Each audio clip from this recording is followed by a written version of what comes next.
नमस्कार दोस्तों, मैं सुरेंद्र सोनवाल आप सभी का चैनल पर स्वागत करता हूं। तो दोस्तों आज अपन देख रहे हैं वार्षिक परीक्षा 2023 का पेपर। देख सकते हैं भौतिक विज्ञान का पेपर है, क्लास 11th का पेपर है। 70 नंबर का पेपर आया था, 3 घंटे 15 मिनट का टाइमिंग मिला था। तो दोस्तों वीडियो में बने रहें आप लोग। तो मैं आपको बता देता हूँ, यहाँ से एक प्रश्न के उत्तर आप देखते रहें, पूरी आंसर की मैं आपको बताऊँगा।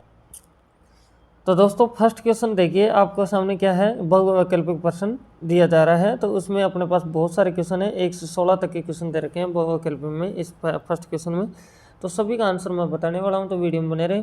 तो फर्स्ट क्वेश्चन में दे रखा है प्रतिबल की विमा है, तो प्रतिबल की विमा है ये सी ऑप्शन आ जाएगा। फिर दे रखा 2.1 × 10⁻³ में सार्थक अंकों की संख्या है, तो इसमें अपने पास में आ जाएगा ए आंसर। फिर थर्ड में है अपने पास में स्वतंत्रतापूर्वक गिरते हुए पिंड द्वारा अपने पथ प्रथम व द्वितीय सेकंड में पार की गई दूरियों का अनुपात है। तो तृतीय में जो अपने पास में आंसर आएगा ये आ जाएगा सी ऑप्शन। तो अब चलो चौथे क्वेश्चन में। तो चौथे में अपन से क्या दे रखा है देख सकते हैं, एक इलेक्ट्रॉन नाभिक के चारों ओर चक्कर लगा रहा है।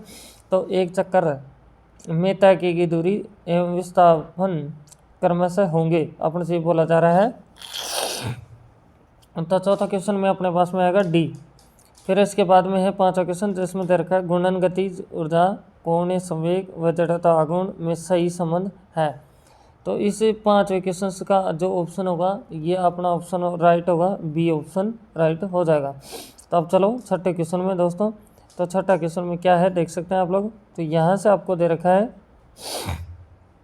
क्या कि यदि m1 तथा m2 द्रव्यमान के दो कणों की द्रव्यमान केंद्र से दूरी क्रमशः r1 व r2 है, तो r1 पैरेलल है r2 का मान होगा, ये अपन से बोला जा रहा है। पैरेलल नहीं है ये दोस्तों, r1/r2 है, इसका मान अपन से पूछ रहा है। तो ये ऑप्शन है अपने पास में, तो ये ऑप्शन आप देख सकते हैं। तो कौन सा ऑप्शन आएगा आप देख सकते हैं, आप कमेंट बॉक्स में लिखे। नेक्स्ट 7 नंबर क्वेश्चन में आपको दे रखा है जी का मान सबसे अधिकतम कहाँ पर होता है। तो इसके ऑप्शन देखो, तो इसके ऑप्शन में ए ऑप्शन अपना आंसर हो जाएगा, पृथ्वी की सतह पर सबसे ज़्यादा मान होता है। फिर 8वें क्वेश्चन में दे रखा है केपलर के तृतीय नियम अनुसार किसी ग्रह के परिक्रमा काल का वर्ग अपने पास में दे रखा है। तो इसका आंसर होगा दोस्तों सी आंसर आपका हो जाएगा। फिर आप चलते हैं नेक्स्ट 9वें क्वेश्चन में, जिसमें अपन से दे रखा है कि किसी ठोस के प्रसार गुणांकों अल्फा व बीटा में संबंध होता है। तो इसके अंदर दोस्तों अपना आंसर आ जाएगा बी। फिर 10वां क्वेश्चन है पानी का घनत्व अधिकतम होता है। तो पानी का घनत्व जो अधिकतम होता है ये होता है 39.2 डिग्री सेल्सियस। फिर 11वां क्वेश्चन है, जिसमें बोला जा रहा है ऊष्मागतिकीय का शून्यांक नियम। तो ये अपन से पूछा जा रहा है। तो 11वीं का जो आंसर होगा ये होगा आपका डी आंसर आ जाएगा दोस्तों। तो अब चलते हैं नेक्स्ट क्वेश्चन के ऊपर अपन लोग। तो 12 क्वेश्चन पे पहुंच जाते हैं। तो 12 क्वेश्चन में अपन से दे रखा है देख सकते हैं आप लोग कि रुद्रोष्म प्रक्रम की अवस्था समीकरण है। तो इसका आंसर आ जाएगा आपके पास में डी आंसर आ जाएगा दोस्तों। फिर 13 क्वेश्चन है गैसों के आंशिक दाब का नियम दिया था। तो ये किसने दिया था, ये अपने पास में, तो ये आएगा बी चार्ल्स ने। फिर 14 क्वेश्चन आता है, जिसमें है ऊर्जा समविभाजन के नियम से द्विपरमाणु गैस के प्रति अणु औसत ऊर्जा का मान होगा। तो ये अपन से बोला जा रहा है। तो इसका आंसर आएगा सी अपने पास में। फिर अपने पास में आता है 15 नंबर क्वेश्चन। तो 15 नंबर क्वेश्चन में है सितार के तार में किस प्रकार के कंपन उत्पन्न होते हैं। तो चलो दोस्तों इसके आगे चलते हैं। तो नेक्स्ट क्वेश्चन अपने पास में आता है 16 क्वेश्चन। तो इसमें दे रखा है दोनों तरफ खुली एक नली की मूल आवृत्ति n है, यदि इसे पानी में आधा खड़ा डुबो दिया जाए तो इस स्थिति में वायु स्तंभ की मूल आवृत्ति होगी। दोस्तों ये ऑप्शन दे रखे हैं, तो ये ऑप्शन मैं आपके ऊपर छोड़ता हूँ। तो ये आप बताएंगे क्या आंसर आएगा, कमेंट बॉक्स में लिखना आप। तब चलते हैं दूसरे क्वेश्चन में दोस्तों। दूसरे क्वेश्चन में चल रहे हैं। तो दूसरे क्वेश्चन में क्या दे रखा है, रिक्त स्थानों को भरिए। अगर दोस्तों चैनल पे फर्स्ट टाइम विजिट कर रहे हैं, चैनल को सब्सक्राइब करें, बेल आइकन प्रेस करें और अपने दोस्तों के पास शेयर भी करें दोस्तों। तो अब चलते हैं अपन लोग इसके फर्स्ट क्वेश्चन के ऊपर, जिसमें दे रखा है अपन को अधिकतम क्षैतिज परास के लिए प्रक्षेपण कोण का मान होना चाहिए। तो कितना, 0 डिग्री। यहाँ से ये 0 डिग्री आ जाएगा। फिर इसके बाद दूसरा बोला जा रहा है यदि दो वस्तुओं का संवेग समान हो तो कम द्रव्यमान की वस्तु का अधिकतम होता है। तो इनका रिलेशन आएगा T समानुपाती R³ और वैसे होगा 4 डिग्री, ठीक है, सेल्सियस, 4 डिग्री सेल्सियस। अब तीसरे क्वेश्चन पे चल रहे हैं। तो तीसरे क्वेश्चन में अपन से दे रखा है कि क्या 1 किलोवाट हर्ट्ज जूल होता है। तो ये कितना होता है, तो ये होता है दोस्तों 3.6 गुणा 10⁶ यहाँ से जूल, आपका आंसर आ जाएगा। फिर अपने पास में चौथा क्वेश्चन है, बोला जा रहा है पूर्ण दृढ़ पिंड का दृढ़ता गुणांक का मान होता है। ये अपने पास में दे रखा है। ऐसे पांचवा क्वेश्चन है, हाइड्रोलिक मशीन नियम पर कार्य करती है। तो ये करती है बर्नौली नियम पर। किस पे? बर्नौली नियम के ऊपर। फिर इसके बाद में है अपने पास में छठा क्वेश्चन, बोला जा रहा है सरल आवर्त गति में विस्थापन व वेग में कालांतर होता है। तो इसका आंसर आएगा π/2। तो इसके बाद में अपने पास में यहाँ से नेक्स्ट सातवां क्वेश्चन आ जाता है। सातवें क्वेश्चन बोला जा रहा है कि यहाँ से अपने पास में जो दे रखा है दोस्तों CP - CV बराबर पहुँच रहा है। तो ये आएगा R। फिर अपने पास में आ जाएगा आठवां क्वेश्चन, बोला जा रहा है प्रगामी तरंग में 2 सुरंगों के मध्य दूरी होती है। तो ये होती है तरंग दैर्घ्य। इसको क्या कहते हैं? तरंग दैर्घ्य। फिर अपने पास नौवां क्वेश्चन है, त्रिपरमाणुक गैस के रेखीय अणुओं की सांद्रता कोटि का मान T बराबर होता है। तो ये होता है T बराबर में 7। और आगे लिख सकते हैं आप D, O और F, ये आप लिख सकते हैं।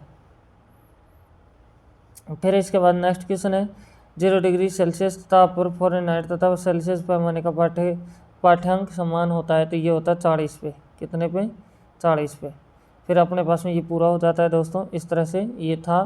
तो अब चलते हैं अपन लोग दोस्तों तीसरे क्वेश्चन पे। तो तीसरा क्वेश्चन आप देख सकते हैं, अत्यलग उत्तरात्मक प्रश्न है, एक नंबर क्वेश्चन है। तो दोस्तों फर्स्ट क्वेश्चन क्या दे रखा है, कोणीय संवेग व बलागुण में संबंध लिखिए। दूसरे क्वेश्चन में वेग समय ग्राफ का ढाल क्या दर्शाता है। तो इसको आप बताएंगे। फिर इसके बाद में है तीसरा क्वेश्चन। तीसरा क्वेश्चन में आपको दे रखा है, यदि प्रक्षेप्य गति में प्रक्षेप्य द्वारा तय अधिकतम ऊंचाई व क्षैतिज परास समान है तो प्रक्षेप्य कोण का मान क्या होगा।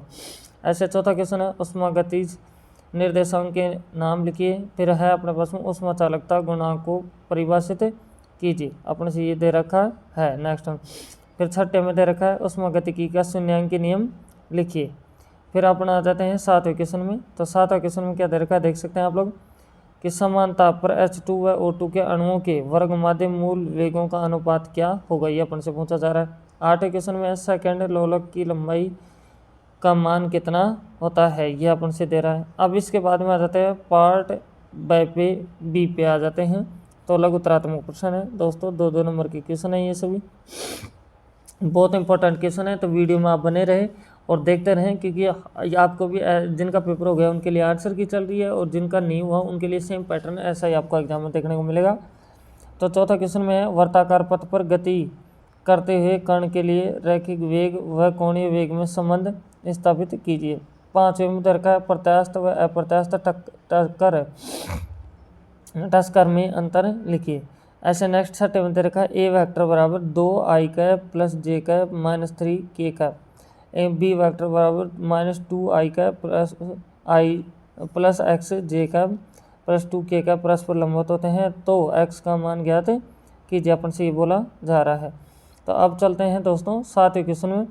तो सिद्ध करना है दोस्तों, ये आपको सिद्ध करना है। ऐसे अपने पास में आठवां क्वेश्चन है, जिसमें तरका m द्रव्यमान के पिंड को पृथ्वी की सतह से r/2 ऊंचाई पर ले जाने पर उसकी गुरुत्वीय स्थितिज ऊर्जा में परिवर्तन ज्ञात कीजिए। r यहाँ क्या है, कैपिटल R आपके पास में क्या है, पृथ्वी की त्रिज्या है। ऐसे नौवां क्वेश्चन दे रखा है, सिद्ध करना है। सिद्ध ये करना है और जिसके ये हिंट दे रखे हैं कि यहाँ से R क्या है, G क्या है, E क्या है, तो इसके बारे में आपको बता रखा है। अब 10वां क्वेश्चन की बात करते हैं। तो 10वें क्वेश्चन में दे रखा है, स्टील के तार का अनुप्रस्थ काट क्षेत्रफल 1 सेंटीमीटर स्क्वायर है तो तार की लंबाई को दोगुना करने के लिए कितने बल की आवश्यकता होगी यदि स्टील का प्रत्यास्थता गुणांक 2 × 10⁻11 न्यूटन प्रति मीटर स्क्वायर है। ऐसे आपको ये करना है। तो ये 11वां क्वेश्चन आ जाता है, जिसमें धारा रेखीय प्रवाह तथा विक्षुब्ध प्रवाह में अंतर लिखिए। 12वां क्वेश्चन है, सिद्ध कीजिए कि उष्मागतिज निकाय द्वारा किया गया कार्य पथ पर निर्भर करता है। तो 13वां क्वेश्चन है, अणुगति सिद्धांत के आधार पर ताप की व्याख्या कीजिए। फिर 14 क्वेश्चन है, सरल आवर्त गति करते हुए कण की माध्य स्थिति से विस्थापन की समीकरण आपसे ये दे रखी है क्या, y बराबर 0.1 साइन, फिर ब्रैकेट स्टार्ट है तो फिर है 4πt plus π/3 bracket 1 into m है, ये अपन को बताना है। दोस्तों अब आ जाते हैं 15 क्वेश्चन में। तो 15 क्वेश्चन में क्या दे रखा है, विस्पंद एवं व्यतिकरण में अंतर लिखिए। 2 नंबर का क्वेश्चन है। अब 3 नंबर का क्वेश्चन आ जाता है पार्ट सी के अंदर, तो देख सकते हैं आप लोग। तो इसमें स्थिर दाब व स्थिर आयतन पर विशिष्ट ऊष्माधारिता को समझाइए। इसके अथवा हमें ये नहीं आता तो ये भी कर सकते हैं कि न्यूटन के शीतलन नियम को लिखिए एवं इसके लिए आवश्यक प्रतिबंध बताइए। ऐसे अपने पास में 17 क्वेश्चन आ रहा है। तो 17 क्वेश्चन में अपने से दे रखा है दोस्तों क्या, अणुगति सिद्धांत के आधार पर किसी पात्र में भरी गैस के द्वारा पात्र की दीवारों पर आरोपित दाब के लिए व्यंजक उत्पन्न कीजिए, ये अपन से दे रखा है। ये नहीं आता था आप ये लोग कर सकते हैं क्या, एकल द्विपरमाणुक अणुओं की संतुलता को ज्ञात कीजिए तथा इसके लिए y बराबर आपको दे रखा Cp/Cv का मान ज्ञात कीजिए, ये अपन को दे रखा है। दोस्तों अब चलते हैं आगे वाले क्वेश्चनों पे, 18 क्वेश्चन पे चलते हैं। 18 क्वेश्चन अपन से क्या दे रखा है, देख सकते हैं 3 नंबर का क्वेश्चन है। तो बोला जा रहा है सरल आवर्त दोलक की कुल ऊर्जा का व्यंजक ज्ञात प्राप्त कीजिए तथा गतिज ऊर्जा व स्थितिज ऊर्जा का समय के साथ ग्राफ बनाइए।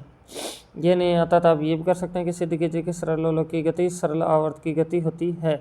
ऐसे 19वां क्वेश्चन अपने पास में आ जाता है। उससे पहले आप देख सकते हैं कि पार्ट डी आ चुका है। अब 19वें क्वेश्चन में 3 क्वेश्चन है। तो पहले क्वेश्चन में क्या है, ऊष्मागतिज का प्रथम नियम लिखिए। दूसरे में रुद्रसम प्रक्रम में कार्य का सूत्र प्राप्त कीजिए। तीसरे में समतापी प्रक्रम के लिए आवश्यक शर्तें लिखिए। दोस्तों अगर ये नहीं आता तो आप ये कर सकते हैं, इसके भी ये 3 क्वेश्चन अथवा में दे रखे हैं, जो भी आपको अच्छा लगे, ऊपर वाले आते हैं तो ऊपर वाले कर सकते हैं, नहीं तो नीचे वाले कर सकते हैं। अब 20वां क्वेश्चन आता है जिसमें आपसे दे रखा है दोस्तों, देख सकते हैं आप लोग कि बोला जा रहा है कि विस्पंद क्या है, सिद्ध कीजिए कि प्रति सेकंड विस्पंदों की संख्या 2 ध्वनि स्रोतों की आवर्ती के अंतरों के बराबर होती है। ये नहीं आता तो आप ये कर सकते हैं, जिसमें सिद्ध कीजिए कि बंद आर्गत पाइप में केवल विषम सनादि जबकि खुले आर्गत पाइप में सम तथा विषम दोनों प्रकार के सनादि उत्पन्न होते हैं। तो इस तरह से आप लोग कर सकते हैं। दोस्तों ये अपना पूरा पेपर होता है। आप सभी ने देखा, चैनल पर फर्स्ट टाइम विजिट करें, चैनल को सब्सक्राइब करें, बेल आइकन प्रेस करें। मैंने बाकी सभी पेपर अपलोड कर दिए हैं, अगर आपने नहीं देखा तो उनको भी जा कर के आप देख सकते हैं।